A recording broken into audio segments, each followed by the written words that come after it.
fashion हो गई का देखे के मिला था चाचा पहले रहो तो देखले बानी हमनी के ना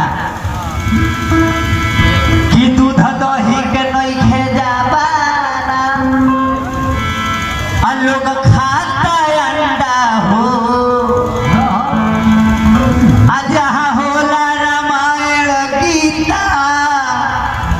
तहाँ नाचे लौंडा हो दूध दही के नहीं खे जाबाना लोग खाता अंडा हो आ जहाँ होला रामायण गीता तहाँ नाचे लौंडा आठ हजार में होता ओह देखता नहीं कहीं ऐसे जम्मू में दो बाई दिए ना तो दो ना जी ऐसे कहल का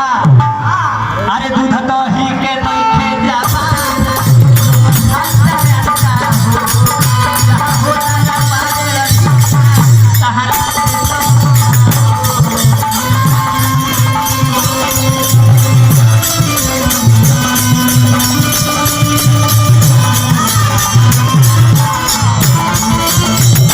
इतने ना अरे देखी दुनिया के हई रीति देखी दुनिया के हई रीति फैशन हो गई चाहे कि देखी दुनिया के हई रीति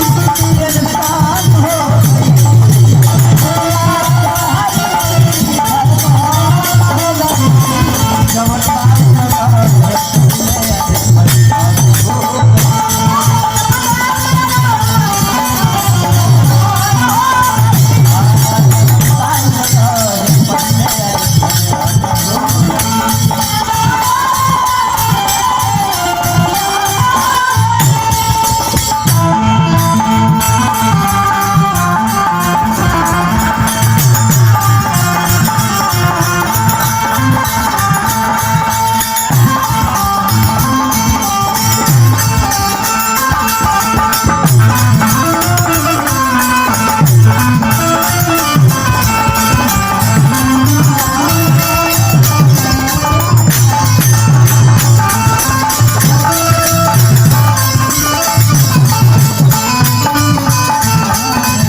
गीत बड़ी लम्बा कम में कहेगा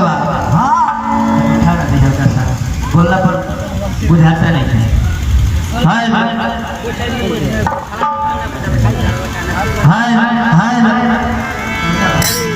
बहुत बढ़िया साउंड बजेला भैया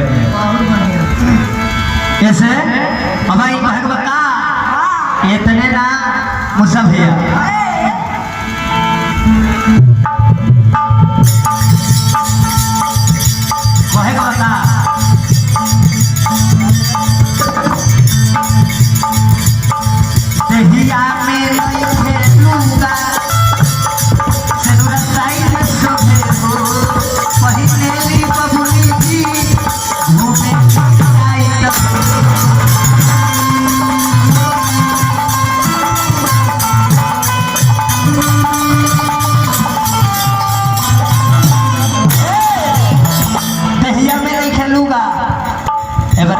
साड़ी के रूप